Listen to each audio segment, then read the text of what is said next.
mic.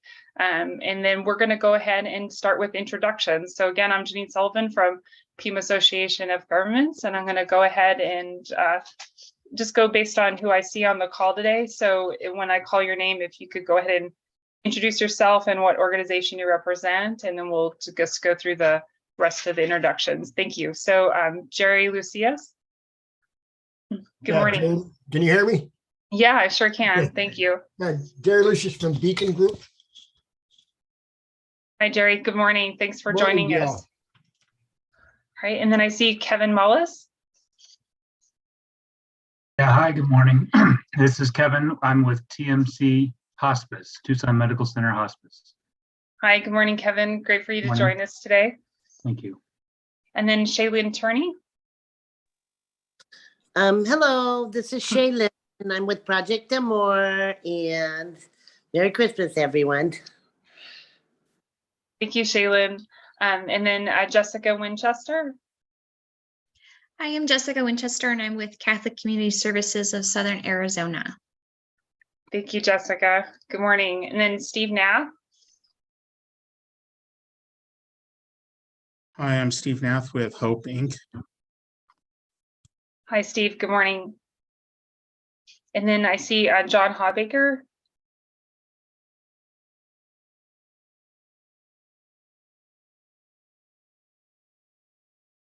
Morning, John, if you could hear me.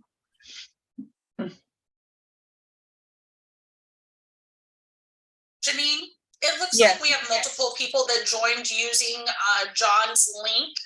So they all have access to speak. If they unmute and let us know who they are, we can update those names, or they can rename themselves as well in the Zoom panel. Okay, great. Thank you, Crystal. Thank you, Crystal. You're welcome.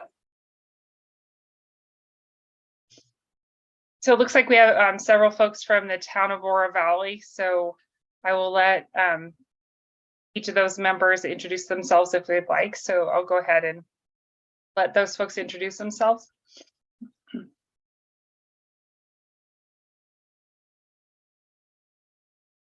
We might circle back to town of Oro Valley just in the interest of time. So next I see is Davina Mueller. Hi, my name is Davina. I'm here from Suntran. Hi, Davina. Good morning. And then Luz Navarrete. Good morning, Liz here with Suntran. Hi, Luz. Good morning. And then Carmen Johnson. Good morning. I'm Carmen Johnson from Catholic Community Services Community Living Program. Good morning, Carmen. All right, and let's see if I'm missing anyone that might have joined in the midst of the introductions. I'm going to try to circle back with town of Oro Valley. I see John Hawbaker. I don't know if John can hear me or any of the other folks that are joining from town of Oro Valley, but good morning. If for whatever reason we're just not able to hear you.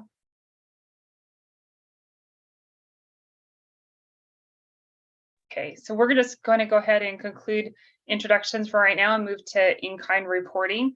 So regional planning efforts are enhanced by recording time donated by attendees, volunteers, and participants. And so Pima Association of Governments collects data on the time dedicated to meetings and activities to apply for use as matching funds for grants and federal dollars. So if you as an attendee of this meeting are paid with federal dollars, please let us know now. This way we do not include it in our in-kind reporting.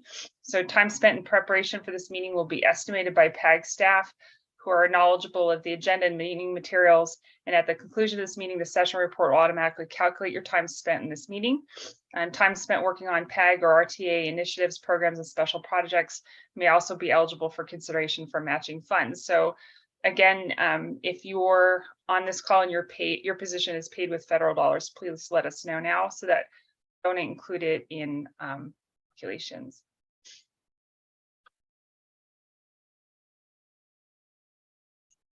All right, and if for whatever reason you're having some technical difficulties and not being able to verbalize that you are paid through federal dollars, please send me an email so I can make sure that we're in alignment with that. Thank you. All right, so we're going to move to agenda item number 3, and that is for federal fiscal year 2023 through federal fiscal year 2024, the Coordinated Mobility Working Group goal development. And so we are asking this as it's in alignment with the goals outlined in our coordinated plan. And so this is just a kind of an open discussion about goals that we as members of the working group would like to work towards over the next 2 federal fiscal years, including the one we're currently in. So if we could just go ahead and perhaps start some discussion around that on what things we might like to look at working on over the span in the next 2 years. I know we've been kind of discussing different elements over the last 4 working group meetings over the past year. So perhaps we have a nice starting point from some of those discussions, but of course, new ideas or new thoughts are always welcome. So I'm going to go ahead and open the floor, and I might start with whoever I see a hand raised for on the topic, just so that I don't unintentionally clip someone. So I'll just go ahead and open up the floor for items for discussion in that space in terms of goal development. Any ideas or thoughts on what we would like to look at? I see Kevin Mullis. I think you're, oh, I'm sorry, my mistake. Anyone have their hand raised for discussion on this topic?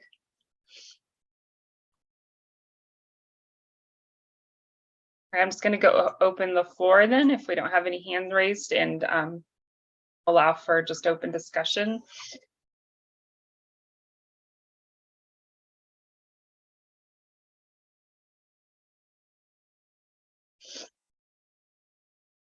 So for goal development, with regard to the next couple of years, I know some of the things that we've talked about was with regard to oh, I see a hand raised. So Jessica Winchester from Catholic Community Services, go ahead. I was just going to ask, what were some of the things, if you can recap, that we were working on to kind of see if maybe we wanted to continue those in the past? That way we can maybe formulate some good ideas. Yeah, so I think without going back and trying to pull up all the different agenda items, I believe some of the elements that we've discussed as a working group is what it might look like in different areas with regard to like how we maintain vehicles in our fleets that support providing transportation services for elderly and disabled populations in our region. We've also talked a little bit about, you know, opportunities to share resources and just be good stewards of the resources that we have. So if we're looking at the coordinated plan and we look at some of the short and long-term objectives that we have within that plan, any goals that we want to do that are in alignment with that would be appropriate. So just kind of open up the floor right now just for just different ideas, things that you feel that there's a need to look at more closely, or things that we would want to look at in the coordination arena. Those would all be appropriate. This is really just ideas at this juncture, right? So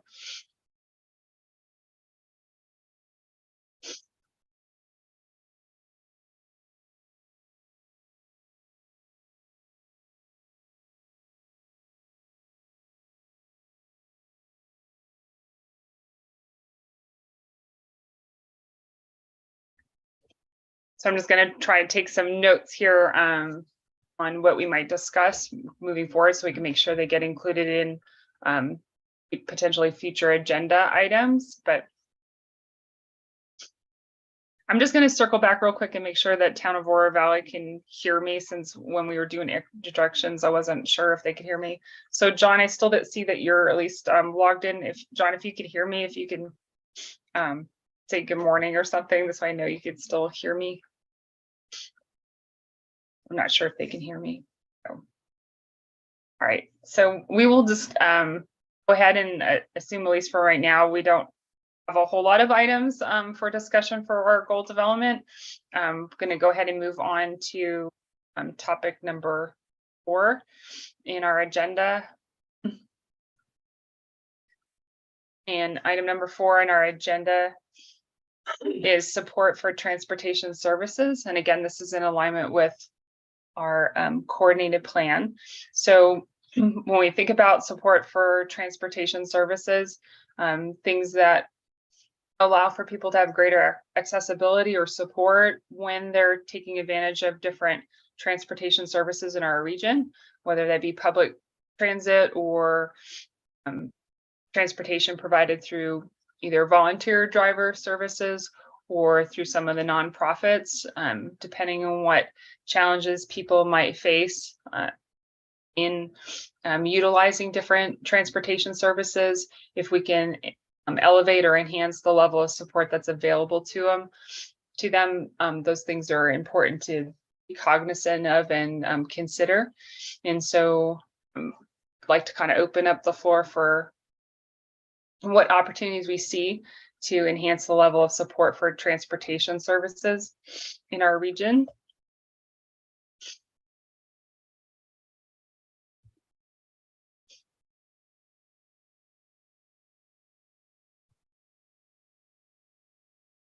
And I know there's lots of people on the call that serve people in different ways that may face different challenges. So if you or your organization has a unique lens on different ways people can support people who are meeting unique challenges, I mean, those would be good thoughts or considerations for us to explore during this particular agenda item.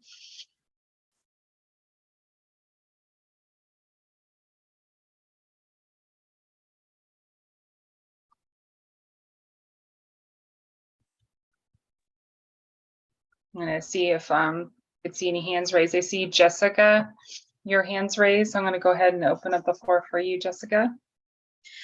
Yeah, we are working on providing some training or maybe a webinar or resources for people who are deaf or hard of hearing, especially those who are deaf and blind. And it's a unique, some courtesies, some common practices when working and transporting those individuals that you might not really think about. So just wanted to throw that out there. It is unique, and if anybody's interested, we are going to start producing some of that material. Okay, great. Could you shed some light on some examples of things that you're considering as you're developing those elements? Just to give some people some context for. Sure. So we provide support for individuals to go to, appointments, to get around in the community. And people who are deaf and blind, they may have some visual impairment, may have some deafness, and or totally blind and totally deaf, dependent. So communication is really hard, especially if you're the driver. And there are some common courtesies or practices that you would maybe need to know about, so that way the individual is getting a really good service and they understand what's happening. And if you don't know ASL, that's okay. We are trying to teach the, even if you don't know how to communicate in their language, we're trying to at least make sure they feel comfortable and supported in the vehicle. So, how to help somebody into the car, how to communicate within the car, what's the safety practices, because obviously if somebody is deaf and you're using sign language, you cannot take your hands off the wheel, that sort of thing. There's just certain things that not everybody thinks about, and we're going to be coming up with maybe a webinar training recorded, producing some materials, some flyers, and then also maybe a video in sign language and in closed caption. So just making sure everything is really, accessible for our folks. ASL is its own language, so closed caption does not always work in English. So we have to also make sure that any trainings that you're doing for individuals who might have a hard of hearing as drivers, that it's accessible. And that's another thing we'll cover. Okay, thank you so much. Does anyone have any questions or things they would like to contribute based on what Jessica shared?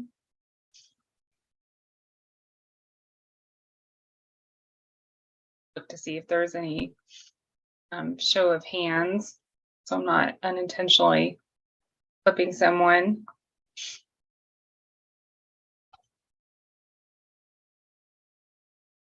Okay, thank you, Jessica. I really appreciate that. Oh, I see Davita has her hand up. Davita, go ahead. Hi, I'm sorry, I only heard parts of it because I'm doing more things than I should be. But Jessica, is there opportunities where you can come show us that information, or where you have it written down that we can share it with others? Or a number of ways of you know, a YouTube video or something that we can make sure that we have that information available. Because I know we have a lot of deaf and visually impaired riders on the Suntrans system, as well as obviously on Sunvan. Yeah, we you know, we can do in-person trainings too. We have an outreach. We do like to do outreach. We're called the Community Outreach Program for the Deaf. That's our department. And so we're open to anything really. If you want us to come in and speak to individuals, we do have a YouTube channel, and we can certainly add our training to that YouTube channel and then share that with you. That is a really good opportunity too. So thanks for bringing that up. I didn't think about that. But yeah, we're open to whatever it is. We want to partner with folks to help advocate in this about these services. That would be great. If Janine or if Jessica, if you're willing, if you could send Jessica's contact information to all of us, but specifically to myself and Luz, so that we can take it to who we need to take it to. Sure, I could definitely do that. I'll make sure that you're included in that. Thank you. Anyone else have any questions for Jessica? Or does anyone else, after hearing what Jessica shared, have some contributions that they feel would be something that their organization might be able to step into with regard to support for transportation services? I see John Hawbaker's hand is up, so I'm going to go ahead and call on John. Go ahead, John.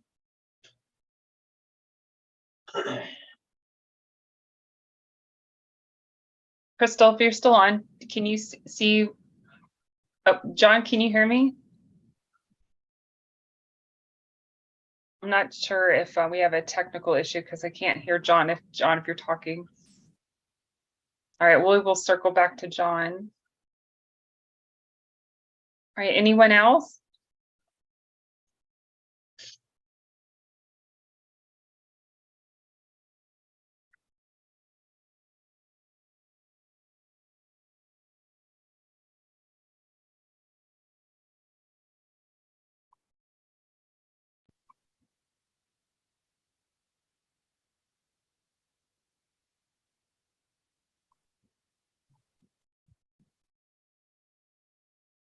Okay.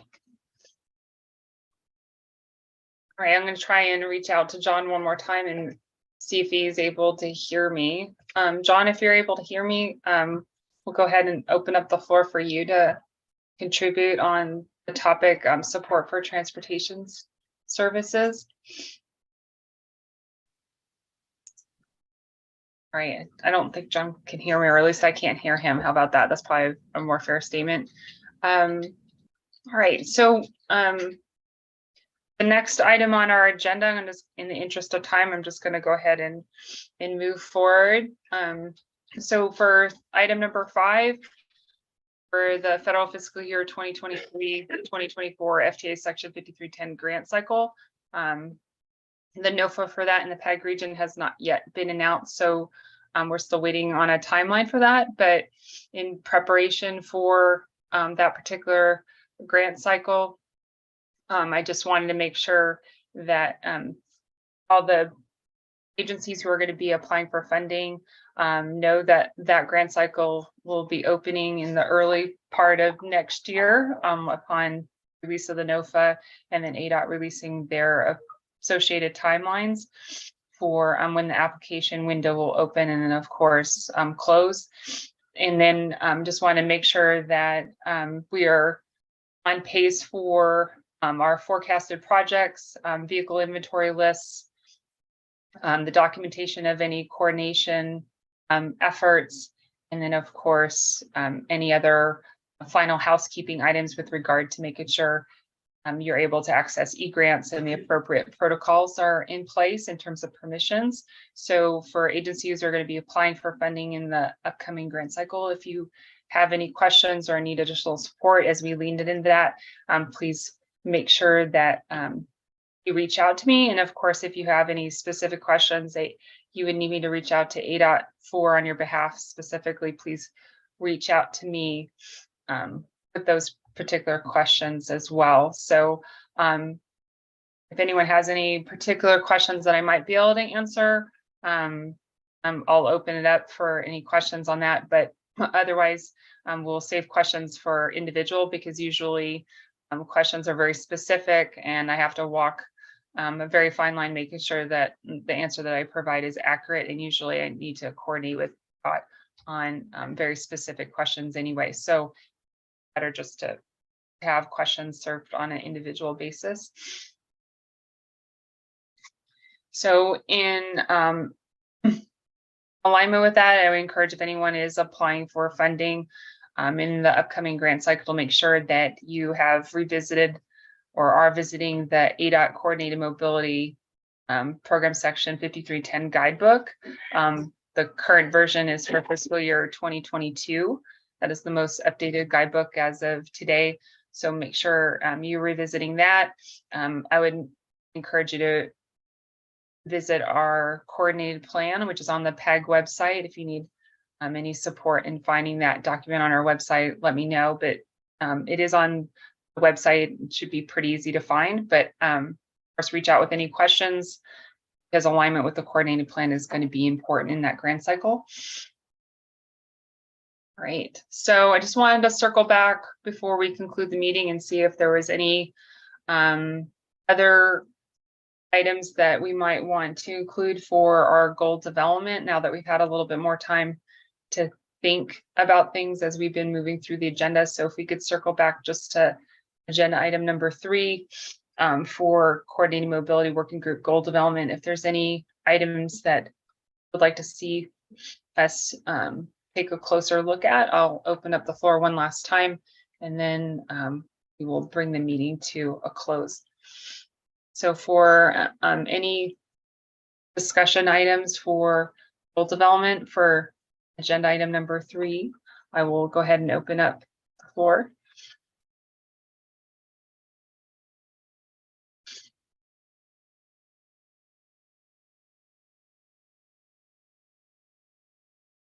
So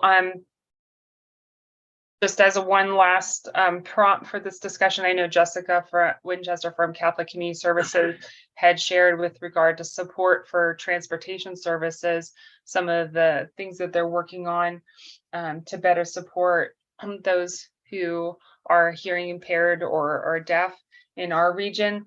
And in that spirit, if there's things that we feel like we could do to enhance accessibility for riders in our region, if that's something we would like to take a closer look at as part of our goal development, as we're looking at it, that in our agenda item number 3, we can potentially add that to our list of items. So I will open up the floor and see if anyone would like to take a closer look at those pieces and perhaps make that one of our goals for next 2 federal fiscal years. So I'm just going to go ahead and open up the floor on that. All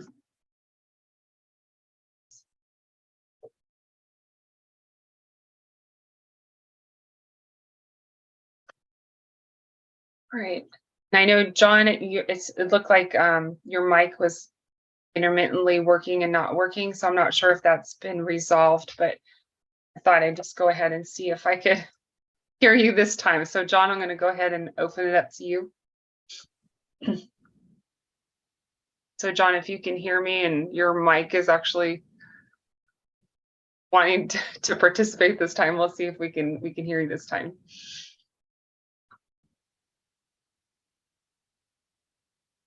Yeah, I'm still not hearing you, John. I'm sorry.